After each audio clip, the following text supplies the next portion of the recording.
क्या आपको पता है कि चाय कॉफी आपके हेल्थ के लिए आप जितना सोचते हो उससे कहीं ज्यादा खराब है। और आपका बॉल पेन जिससे आप लिखते हो उसका टॉप वाला पार्ट कुछ ऐसा दिखता है। ऐसे अमेजिंग फैक्ट्स आज आप देखोगे और जानोगे कि आपका मुंह अगले एक हफ्ते तक खुला का खुला रहेगा। इसलिए इस वीडियो को पूरा जरूर देखना और लास्ट में आप कहोगे भाई ये वीडियो नहीं क्या बोलूं क्या था ये यार, दुनिया कितनी अमेजिंग है। फैक्ट नंबर 31, साल 1930 के पहले जो स्टूडेंट्स फेल होते थे उनके पेपर में टीचर ई लेटर को लिखते थे, पर 1930 के बाद इसको बदल दिया गया और फेल को एफ दिखाया जाने लगा, क्योंकि टीचर्स को चिंता होने लगा था कि कहीं स्टूडेंट्स ई को एक्सीलेंट नहीं मान ले और ये बात फैल न जाए, इसलिए फेल को अब एफ दिखाया जाता है। फैक्ट नंबर 30, ओसाका जापान में एक 16 मंजिला ऑफिस इमारत है और उसका नाम है गेट टावर बिल्डिंग। और आपको यकीन नहीं होगा, इसके 5वें, 6ठे और 7वें फ्लोर के बीच में एक हाईवे पार होता है। बिल्डिंग की लोकेशन इतनी मस्त जगह पे है। फैक्ट नंबर 29, कम सोना जिसे स्लीप डिप्रिवेशन कहते हैं, उसके चलते कई लोगों को एक कंडीशन होता है जिसे कहते हैं माइक्रो स्लीप। मतलब मान लो अगर आपने लगातार 2 दिन तक नहीं सोया तब आपको ऐसे दौरे होने लगेंगे जिसे माइक्रो स्लीप कहते हैं। इसमें होता ये है कि आप कुछ सेकंड्स के लिए सो जाते हो और आपको पता भी नहीं लगता और वापस उठ जाते हो। माइक्रो स्लीप के चलते ही हर साल कितने सारे एक्सीडेंट्स होते हैं। मतलब ओवरऑल इस फैक्ट का सीख यही है कि चाहे कुछ भी हो जाए कम नींद कभी भी मत लेना, बहुत सारे साइड इफेक्ट्स है कम नींद के। फैक्ट नंबर 28, रशिया के एक जू में एक चिंपैंजी रहता है जिसका नाम है जोरा। जू में जो लोग घूमने आते हैं उसमें से बहुत सारे लोग इसे ट्रीट में सिगरेट और अल्कोहलिक सामान देते थे और इसी के चलते एक चिंपैंजी असल में नशेड़ी बन गया और यहाँ तक 2010 में उसे एक नशा मुक्ति केंद्र यानी एक रिहैब में भी भेजना पड़ा ताकि उसके नशे की इलाज हो सके। आज मैं खुशी खुशी आपको बोल सकता हूँ कि वो रिकवर हो गया, मतलब उसका सिगरेट का नशा छूट गया। फैक्ट नंबर 27, लोमा लिंडा यूनिवर्सिटी में एक रिसर्च की गई थी 2010 में और उसमें ये पता चला था कि हंसने से सिर्फ स्ट्रेस ही कम नहीं होता बल्कि आपके शरीर के अंदर एंटीबॉडीज बढ़ता है और आपका इम्यून सिस्टम मजबूत होता है, यानी आपके रोग से लड़ने की क्षमता बढ़ती है। इसलिए सच में laughter is the best medicine, इसलिए हंसो दानव जैसे। फैक्ट नंबर 26, शकीरा जो कि एक बहुत फेमस सिंगर है, जब वो छोटी थी और क्लास 5-6 में थी उसी टाइम उसे म्यूजिक का शौक चढ़ा था, पर उसकी जो म्यूजिक टीचर थी वो हमेशा बोलती थी कि तुम कभी सिंगर नहीं बन सकती क्योंकि तुम्हारा आवाज एक गोट जैसा है, यानी एक बकरी जैसा है। और आज देखो वो कहाँ है। इस फैक्ट से ये सीखने मिलता है कि कोई आपको कुछ भी बोल दे, आप अपने अंदर अपने सपनों को बनाए रखना, आप कुछ न कुछ जरूर कर जाओगे। फैक्ट नंबर 25, जब कोई चींटी मरती है तब उसके शरीर से एक केमिकल निकलता है जो कि बाकी के आसपास के जिंदा एंड्स को एक सिग्नल भेजता है कि वो चींटी मर गई है और इस एंड को कैरी करके बाहर हटा दो। अगर कोई इंसान जानबूझकर उस केमिकल को एक जिंदा चींटी पर छिड़क दे तब जो बाकी चींटियां हैं वो उसे एक मरा हुआ एंड कंसिडर करेगी, भले ही वो चल क्यों नहीं रही हो, और सारे एंड्स मिलकर अपने इलाके से उसे बाहर कर देगी। इस फैक्ट से ये सीखने मिलता है कि इंसानों और जानवरों दोनों में दिमाग के केमिकल्स कितना बड़ा रोल प्ले करते हैं, खास करके इंसान में तो बहुत ही ज्यादा। इंसानी दिमाग की बात करें तो क्या आपको पता है कि लब में जो केमिकल निकलता है आपके दिमाग में वो उस लेवल का होता है जो कि कोकेन नामक ड्रग को लेने से होता है, वही लेवल का केमिकल। इसलिए आप उस लड़की के बारे में दिन भर सोचते रहते हो क्योंकि वो एक ड्रग जैसी हो जाती है आपके लिए। इस केमिकल लोचे के ऊपर एक फुल वीडियो जरूर बनाऊंगा अगर आप लोग डिमांड करोगे तो। फैक्ट नंबर 24, मॉल से जब आप सेब या ऑरेंज कुछ भी खरीदते होगे तब आप इन स्टिकर्स को देखते होगे उसके ऊपर। क्या आपको पता है कि ये स्टिकर्स और इसे चिपकाने वाला जो ग्लू होता है दोनों एडिबल होता है, यानी अगर आप इन्हें गलती से खा भी लो तब भी कोई फर्क नहीं पड़ेगा। फैक्ट नंबर 23, मेंशनेल नाम का एक पेड़ होता है और इसकी खास बात यह है कि अगर आप बारिश के समय इसके नीचे खड़े होगे और अगर बारिश का एक बूंद इसके पत्तों पर टच करके आपके स्किन पर गिर जाए तब आपका स्किन लिटरली जल जाएगा, इतना डेंजरस होता है ये पेड़। फैक्ट नंबर 22, पूरी धरती पे जो सबसे डीपेस्ट ओशन का पार्ट है यानी समुद्र का सबसे गहरा पार्ट जो है उसका नाम है चैलेंजर्स डीप, जो कि मारियाना ट्रेंच नामक एक एरिया के सबसे डीप पार्ट को कहते हैं और उसकी गहराई है करीब 11,000 मीटर्स। इस एरिया को एक्सेस करना कितना मुश्किल है इसका आपको अंदाजा देने के लिए मैं आपको एक एग्जांपल देता हूँ। 12 लोग चांद पर जा चुके हैं, ठीक है, पर आज तक सिर्फ 3 ही लोग इस चैलेंजर्स डीप नामक एरिया में जा पाए हैं। फैक्ट नंबर 21, मोहम्मद अली नाम के एक बॉक्सर को तो आप जानते होंगे। जब वो बच्चे थे तब वो भीड़ में अपने बॉक्सिंग इंस्पिरेशन सुगर रे रॉबिन्सन से एक ऑटोग्राफ मांगे थे और वो रिजेक्ट कर दिए थे। बाद में जब बड़े होकर अली भी बहुत फेमस बॉक्सर बन गए तब उन्होंने अपने आप से वादा किया कि अगर मुझसे कोई ऑटोग्राफ मांगेगा तब मैं कभी भी रिजेक्ट नहीं करूंगा, क्योंकि उन्हें पता है कि रिजेक्शन कितना खराब लगता है और आज तक उन्होंने एक भी ऑटोग्राफ रिजेक्ट नहीं किया, जो मांगता है सबको दिया है। फैक्ट नंबर 20, एक आर्टिस्ट है जिसका नाम है स्कॉट वेड और वो डस्ट आर्ट के लिए बहुत फेमस है। मतलब गाड़ी के पीछे जो धूल जमता है उसी को ढाल ढाल के सिर्फ अपने फिंगर्स और एक ब्रश की मदद से मॉडिफाई करके इतनी अच्छी सी आर्ट बना लेते हैं, क्या कला है भाई। फैक्ट नंबर 19, एक ट्रैक्टर ओनर जिसका नाम था फेरुशियो लैम्बोर्गिनी गाड़ियों का बहुत शौक रखते थे। उनके पास एक फरारी भी थी, पर फरारी कार के क्लच उस टाइम सही से काम नहीं करते थे, तो इस कंप्लेन को लेकर वो कार के मालिक एंजो फरारी के पास गए और अपना कंप्लेन प्रकट किया। तो एंजो ने उनका इंसल्ट कर दिया, उन्हें बोला कि प्रॉब्लम हमारे कार में नहीं बल्कि आप जैसे ड्राइवर में है। तो इसी इंसल्ट के बाद फेरुशियो ने खुद का अपना एक कंपनी स्टार्ट करने का ठान लिया और ऐसे ही जन्म हुआ लैम्बोर्गिनी का।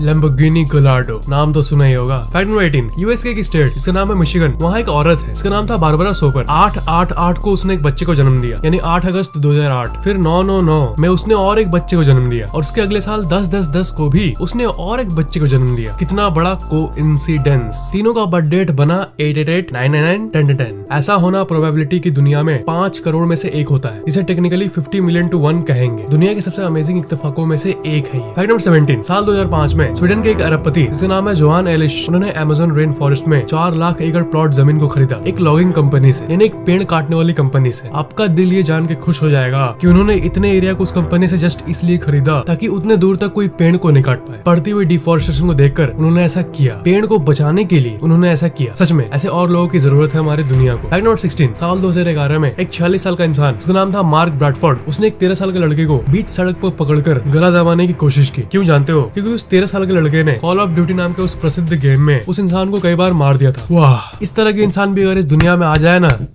तब भी बकलोल साला। मतलब आप ही बोलो, पबजी में अगर आपको कोई मार दे तो क्या आप सच में उस इंसान के घर पे जाके उसे मारोगे क्या? मतलब कैसा दिमाग है यार इन लोगों का। फैक्ट नंबर 15, आर्ट यानी कला की दुनिया में एक तरीका है जिसे ट्री शेपिंग कहते हैं। इस कला में प्रोफेशनल लोग पेड़ों को अपने हिसाब से ढाल कर उसे कुछ भी बना देते हैं। एक अच्छा एग्जाम्पल आप अपने स्क्रीन पर तो देख ही सकते हो। बहुत अमेजिंग तरह की आर्ट है ये। Fact number 14, university of Westminster में एक स्टडी की गई थी। उसमें ये पता चला था कि हॉरर मूवीज देखने से करीब 200 कैलोरीज बर्न होते हैं। मतलब अगर आप आधे घंटे वॉकिंग करोगे तो आपके शरीर में जितनी एनर्जी बर्न होगी उतना एक हॉरर मूवी देखने से हो जाता है, क्योंकि उसमें डर इन्वॉल्व होता है। जो लोग पतला होना चाहते हैं उन लोगों के लिए काम की फैक्ट है। फैक्ट नंबर 13, डेस्पिकेबल मी, मिनियंस। इन मूवीज में आपने इन छोटे छोटे प्यारे प्यारे क्रिएचर्स को देखा ही होगा। आपने ये नोटिस किया होगा कि ये कुछ अजीब सा लैंग्वेज बोलते हैं। वो लैंग्वेज असल में एक असल लैंग्वेज है, पूरे ग्रामर के साथ, और उस भाषा को उस मूवी के डायरेक्टर्स ने बनाया है। मतलब हर एक वर्ड का असल मतलब होता है। ये मत समझना कि वो लैंग्वेज जस्ट ऐसे ही गिब्रिश है। फैक्ट नंबर 12, जेसी जेम्स नाम का एक इंसान था। साल 1800 में इस इंसान ने ऐसा कांड किया कि पूरी दुनिया इसको जान गई। उसने एक विधवा औरत को पैसे दिए ताकि वो अपना कर्ज खत्म कर पाए, और उसने ये कहा कि मैं दिल से दे रहा हूँ क्योंकि मैं अच्छे लोगों की मदद करना चाहता हूँ। बात ये थी कि जिस इंसान ने उस औरत को पैसे दिए थे वो था ढीठ टाइप, खड़ूस टाइप और निर्दयी टाइप। जेम्स ने उस औरत को पैसा दिया और कहा कि जाओ उस खड़ूस और निर्दयी को पैसे वापस दे दो ताकि तुम्हारा कर्ज खत्म हो पाए। तो एक दिन कर्ज देने वाला उस औरत के घर आया और उस औरत ने सारे पैसे इंटरेस्ट के साथ वापस दे दिया, कर्ज साफ कर दिया। वो कर्ज देने वाला बहुत निर्दयी था और वो इसके पहले उस औरत को जान से मारने की भी धमकी देता था, पर आखिरकार जेम्स की मदद से उस औरत ने कर्ज चुका दिया। कितनी दयालु और अच्छी स्टोरी है ना। पर सबसे मजेदार बात इसके बाद हुई। जब वो कर्ज देने वाला पैसे लेकर अपने घर जा रहा था तब रास्ते में जेम्स ने उसे लूट लिया। कर्ज वाला पैसा तो लूटा ही, पर उसके पास जितना एक्स्ट्रा कैश पड़ा था उसे भी लूट लिया। इससे उस औरत का कर्ज भी दूर हो गया और ये जेम्स चालाकी से अपना प्रॉफिट भी कर लिया और उस निर्दयी कर्ज देने वाले को आखिरकार सजा मिल गई। हाँ जानता हूँ अच्छा नहीं हुआ उसके साथ, पर फिर भी एक औरत को तड़पाने की सजा मिल गई, वो भी एक नेगेटिव तरह से। Fact number 11, Ben and Jerry नाम का आइसक्रीम कंपनी में जितने भी एम्प्लॉइज काम करते हैं सबको दिन के 3 डब्बे आइसक्रीम फ्री मिलता है, क्योंकि वही वो एम्प्लॉइज है जिसके चलते आइसक्रीम बनना संभव होता है। कितनी अच्छी कंपनी है ना। फैक्ट नंबर 10, पुराने एंशिएंट पर्शियन एम्पायर में वहाँ के जो हाई लेवल के डिसीजन लेने वाले लोग थे, जब उनकी बैठक होती थी तब वो एक बात को पहले नॉर्मली बैठ के डिस्कस करते थे और वो उसी बात को फिर दारू पीने के बाद भी डिस्कस करते थे, क्योंकि उनका ये मानना था कि कोई भी आइडिया तभी अच्छा माना जाएगा जब दोनों स्टेट में वो सही लगेंगे। यानी ऐसे भी सही साउंड करना चाहिए कोई आइडिया और टल्ली होने के बाद भी सही साउंड करना चाहिए, तभी वो उस आइडिया को काम पर लाते थे, यानी उसे इम्प्लीमेंट करते थे। फैक्ट नंबर 9, पेंग शुलिन नाम का एक चाइनीज इंसान एक बहुत ही अनफॉर्चुनेट ट्रक एक्सीडेंट के चलते अपने आधे शरीर को खो दिया, पर लकीली वो बच गया। मतलब कम से कम उसकी जान बच गई। अभी वो अपने आधे शरीर पर जिंदा है। ऐसे हालत में भी उसने अपने पैसे से एक सुपरमार्केट खोला जिसका नाम था the half man half price store, और वो बिजनेस बहुत सफल भी हुआ। फैक्ट नंबर 8, चक फेनी नाम का एक इंसान जिसके पास कभी 6000 करोड़ रुपए हुआ करता था, वो अपने सारे पैसे का 99.8% चैरिटी में दान कर दिया। जी हाँ, 99.8%। और अभी उनका संपत्ति है सिर्फ 12 करोड़ रुपए। सोचिए एक इंसान जितना कमाया वो चैरिटी में इतना धन डोनेट कर दिया और इसी डोनेशन के चलते लाखों गरीब बच्चों और लोगों का भला हुआ। सैल्यूट है इनको यार। ये प्रोबेबली सबसे दिल को छूने वाला और सबसे बेस्ट फैक्ट था इस वीडियो का। फैक्ट नंबर 7, साल 2011 में एक फोटोग्राफर जिसका नाम था एरिक शोलेम, उसने एक पिक्चर बनाया था जिसमें 365 पार्ट्स थे। इस पिक्चर में आपको लाइन लाइन टाइप का कुछ दिख रहा होगा। हर एक लाइन एक दिन का फोटो है और एक साल यानी 365 दिन का 365 स्लाइसेस को मिलाकर इस इमेज को बनाया गया। इसलिए गर्मी और सर्दी का मौसम आप एक ही इमेज में देख पा रहे हो। ऑसम है ना। Fact number 6, ATR computational neuroscience, Tokyo के रिसर्च साइंटिस्ट ने एक ऐसा डिवाइस बनाया है जो कि आपके थॉट्स यानी सोच को एक कंप्यूटर स्क्रीन पर दिखा सकता है। यानी आप अभी एक पेड़ को सोचो तो जो आप पेड़ को सोच रहे हो उसे कंप्यूटर पर देखना चाहोगे और वो भी लाइव, तो चले जाओ टोक्यो। कितनी मजेदार टेक्नोलॉजी है ना। कुछ भी मतलब कुछ भी सोचो और वो कंप्यूटर स्क्रीन पर एक वीडियो के रूप में आ जाएगा। फैक्ट नंबर 5, क्या आपको पता है कि चाय और कॉफी दोनों अगर एक इंसान पीता है और दूसरा इंसान नहीं पीता है तो अगर साइंटिफिकली देखा जाए तो जो नहीं पीता है उसकी लाइफ स्पैन ज्यादा होगी उसके मुकाबले जो रेगुलरली चाय को पीता है। स्पेशली कॉफी की बात तो कुछ और ही है। और चाय की बात करें तो सुबह हुई नहीं कि भीड़े के घर में आवाज आने लगती है कि यार माधवी कहीं चाय आना। एक कप चाय में करीब 50 से 90 कैलोरीज होता है जो कि आपके वेट को गेन करता है। दिन में अगर 2 कप से ज्यादा चाय आप पीते हो तभी आपकी सेहत सेहत के लिए खराब है। और जहाँ तक कॉफी की बात है तो कॉफी में कैफीन होता है और अगर आप कॉफी लार्ज डोजेज में लेते हो तो ये कैफीन आपके सेहत के लिए खराब साबित हो सकता है। मान लो आप काम करते करते थक गए, फिर अगर आप एक कप कॉफी पी लोगे तो आपको लगेगा कि आपके अंदर एनर्जी आ गया, पर वो फॉल्स सेंस ऑफ एनर्जी होता है। मतलब आपका शरीर अंदर ही अंदर एग्जॉस्टेड होता है, पर आप अननेचुरल तरीके से अपने शरीर को एक फॉल्स फीलिंग देते हो। इसलिए चाय कॉफी पर डिपेंडेंट होना गलत बात है। एनर्जी के लिए मेडिटेशन कर लो ना, उससे आपको 5 मिनट में ही शांति और एनर्जी महसूस होने लगेगा। फैक्ट नंबर 4, फिजी नामक देश में एक होटल है जिसका नाम है पोसाइडन रिसोर्ट और इस होटल में एक हफ्ते रुकने का चार्ज है करीब 10 लाख रुपए। वहाँ के एक आइलैंड के बगल वाले समुद्र के अंदर सबसे नीचे वाले एरिया में ये होटल मौजूद है और इसके रूम कुछ ऐसे दिखते हैं। मैजिकल जगह है ना, जाना चाहोगे? Fact number 3, homeless man. Homeless man मतलब एक ऐसा इंसान जिसका कोई घर नहीं है। तो साल 2013 में एक होमलेस मैन जिसका नाम था बिली रे हैरिस, उसकी किस्मत बदल गई मतलब पूरी तरह से बदल गई। हुआ ये था कि एक औरत अपने एंगेजमेंट रिंग को गलती से नीचे गिरा दी थी चलते चलते और उस रिंग की कीमत लाखों में थी। तो वो रोड के साइड पर बैठा हुआ था और उस औरत का रिंग गिरा पर उसने ईमानदारी से रिंग को लौटा दिया। चाहता तो वो रिंग को अपने पास ही रख सकता था और बेचकर लाखों अर्न कर सकता था, पर ईमानदारी से उसने उस औरत को टोका और कहा कि आपका रिंग गिर गया है। रिंग की मालिक सेरा डार्लिंग इतनी इंप्रेस हुई कि उसने एक fund raising website page open किया इंटरनेट पे और उस पेज पर उस इंसान की ईमानदारी को शेयर किया। लोगों ने इसकी ईमानदारी को देखकर दिल खोलकर डोनेशन दिया और करीब $187,000 कलेक्ट हुए, यानी करीब 1,20 लाख रुपए। और ये सारे पैसे उस होमलेस मैन को मिल गए और इतनी पैसों की मदद से आज वो एक सफल कमाने वाला इंसान बन गया और उसके पास अपना एक बड़ा बंगलो भी है। ईमानदारी कितनी बड़ी चीज है, इस फैक्ट को सुनने के बाद जरूर आभास हो गया होगा आपको। फैक्ट नंबर 2, बारिश के बाद जो मिट्टी में सेंट आती है, जो कि मस्त सी सेंट आती है, उसे पेट्रिकॉर कहते हैं। गजब सेंट होती है सच में, मुझे तो बहुत पसंद है। फैक्ट नंबर 1, जो बॉल पेन आप यूज करते हो उसके टिप को अगर आप सुपर मैग्नीफाई करो तो वो कुछ ऐसा दिखेगा। कितनी मस्त है ना। और बाकी सारे इमेजेस को भी देख लो, सब में जो ये बीच वाला पार्ट है, ये बीच वाला गोल वाला पार्ट यही घूमता है जब आप लिखते हो तब। अब एक bonus fact, Google Play Store में एक ऐप है, इसका नाम है ultimate brain booster binaural beats और इसे हमारे फैक्टिक टीम ने बनाया है। अभी जो बता रहा हूँ इसे ध्यान से सुनो और लास्ट तक पूरा सुनो क्योंकि ये ऐप आपकी जिंदगी बदल देगा। एक ऐसा ऐप है इसके अंदर ऐसे फ्रीक्वेंसी के म्यूजिक है जो आपके दिमाग को और तेज करता है और आपके IQ यानी इंटेलिजेंट क्वेश्चन को बढ़ाता है। सुनने में मैजिक की तरह लग रहा है पर ये पूरी तरह से साइंटिफिक है। इसे बाइनोरल बीट्स कहते हैं। हमारे इस ऐप पे आपको कई तरह के बीट्स मिलेंगे। स्टूडेंट हो तो स्टडी म्यूजिक सुनो और टॉप करो, दिमाग तेज करना है तो जीनियस फ्रीक्वेंसी सुनो और इंटेलिजेंस को बूस्ट करो। मेमोरी वाली म्यूजिक से मेमोरी यानी स्मरण शक्ति बढ़ाओ। अवचेतन मन की शक्ति बढ़ानी है तो लास्ट वाले सबकॉन्शियस माइंड वाले म्यूजिक सुनो और पावर बढ़ाओ। मैजिक ब्रेन सिंक सुनो और आपके दिमाग का दोनों पार्ट सिंक हो जाएगा और एक बहुत पावरफुल तरीके से काम करने लगेगा। ये सारे म्यूजिक आपकी जिंदगी बदल सकती है। अपने अपने गोल के हिसाब से इन सब में से आप कोई भी म्यूजिक को सुन सकते हो। मीडियम वॉल्यूम में यानी फोन के लगभग 70% वॉल्यूम में डेली बस 10 मिनट ईयरफोन लगा के सुनो बिना एक भी दिन स्किप किए और कुछ हफ्तों में ही आप पूरी तरह से बदल जाओगे। जी हाँ, डेली कोई भी बीट 10 मिनट के लिए भी काफी आपके लिए। स्पेशली अगर आप एक स्टूडेंट हो तो पढ़ाई के लिए इस वाले म्यूजिक को सुनोगे तो पढ़ाई में और आपको मन लगेगा और सब कुछ जल्दी याद होगा। ये ऐप असल में प्राइसलेस यानी अमूल्य है क्योंकि ये एक इंसान की पूरी जिंदगी को बदलने की क्षमता रखता है। और हम लोग इसकी प्राइस 10,000 रुपए भी रख सकते थे और हम लोगों ने इसकी प्राइस रखी है सिर्फ ₹199। मेरे यूट्यूब के ऑडियंस इसे कम दाम में खरीद पाए, स्पेशली स्टूडेंट्स, इसलिए मैंने इसकी प्राइस इतनी कम रखी है। इस ऐप के बारे में आप अपने पेरेंट्स को भी बता सकते हो ताकि वो आपके डेवलपमेंट के लिए जस्ट ₹199 की इन्वेस्टमेंट कर दे। और ये कोई मंथली सब्सक्रिप्शन नहीं है कि आपको हर महीने पे करना होगा, सिर्फ वन टाइम सिस्टम है इस ऐप में, यानी एक बार खरीदो और फिर लाइफ टाइम के लिए एंजॉय करो। इस वीडियो के नीचे डिस्क्रिप्शन में ऊपर एक लिंक होगा, उस पर क्लिक करोगे तो आप गूगल प्ले स्टोर पर आ जाओगे। उसके बाद ₹199 पर क्लिक करके आप अपने credit card, debit card, net banking या कोई भी पेमेंट डिटेल्स डालो और पे करने के बाद डाउनलोड शुरू हो जाएगा और इंस्टॉल भी हो जाएगा। फिर आप ऐप को ओपन करो और बीट सुनो और ये ऐप फिर लाइफ टाइम के लिए आपका। इंस्टॉल करने के बाद अगर ऐप पसंद आए तो ऐप को खोल के फिर इस 3 लाइन वाले मेनू में जाकर रेट दिस ऐप पर क्लिक करके आप 5 स्टार रेटिंग भी दे सकते हो। आपके पास कुछ सेकंड्स लगेंगे और मुझे और मेरी टीम को बहुत खुशी होगी। इस ऐप को गूगल प्ले स्टोर के जरिए ही परचेज करना, कहीं और से डाउनलोड करोगे तो वो काम नहीं करेगा। ये म्यूजिक फ्रीक्वेंसी के जरिए काम करती है और इस ऐप के जितने भी कॉपी मौजूद है इंटरनेट पे सब में मिसमैच्ड फ्रीक्वेंसीज है जो कि आपके दिमाग पर उल्टा नेगेटिव असर भी कर सकती है। इसलिए भूल कर भी इस ऐप को कहीं और से डाउनलोड मत करना। ऑफिशियल ऐप की लिंक सिर्फ और सिर्फ वही है जो कि इस वीडियो के नीचे डिस्क्रिप्शन में मौजूद है और इस लिंक से अगर आप ऐप को डाउनलोड करोगे तभी आपको असली ऐप मिलेगा जो कि आपके दिमाग को तेज करेगा। और प्ले स्टोर में पेमेंट गूगल के सर्वर्स के जरिए होता है, इसलिए पेमेंट भी बिल्कुल सेफ है। एक बार बाय करने के बाद अगर मोबाइल कभी फ्यूचर में फॉर्मेट भी किया तभी बिना फिर से पे किए आप इसे डाउनलोड कर पाओगे। आपको जस्ट गूगल अकाउंट को लॉग इन करना होगा। एक बार बाय करने के बाद आपके गूगल अकाउंट में ये लाइफ टाइम के लिए लिंक्ड हो जाता है। यूट्यूब के बाइनोरल बीट्स काम नहीं करते क्योंकि यूट्यूब ऑडियो को कंप्रेस कर देता है और बाकी एप्स और सोर्सेज में फ्रीक्वेंसीज मिसमैच होती है। इसलिए इसी प्रॉब्लम को सॉल्व करने के लिए हम लोगों ने बिल्कुल परफेक्ट ऐप को बनाया है। बारीक से बारीक फ्रीक्वेंसी पॉइंट्स का भी ध्यान रखा गया ताकि वो आपके दिमाग में जल्दी काम करे। यही स्पेशल बात है हमारे ऐप की जो कि इसे बाकी सभी बाइनोरल बीट के सोर्सेज से अलग बनाती है। आप खुद ट्राई करो, चौंक जाओगे। लिंक तो इस वीडियो के नीचे डिस्क्रिप्शन में मौजूद ही है। और हाँ, जैसे कि मैंने कहा, परचेज करने के बाद ऐप को ओपन करके 3 लाइन वाले टैब पर क्लिक करके रेट दिस ऐप पर क्लिक करके गूगल प्ले स्टोर पर रेट जरूर करना। 5 रेटिंग दोगे तो मुझे और मेरी टीम को बहुत खुशी होगी। आपको ये वीडियो कैसा लगा नीचे कमेंट जरूर करना, इस वीडियो को लाइक और शेयर जरूर करना, और अगर आपने अभी तक सब्सक्राइब नहीं किया है तो सब्सक्राइब जरूर कर लेना, और अगर आपने अभी तक बेल आइकन ऑन नहीं किया है तो ऑन जरूर कर लेना, और अगर आपने ये सब पहले से ही कर दिया है तो एक बहुत बड़ा थैंक्स।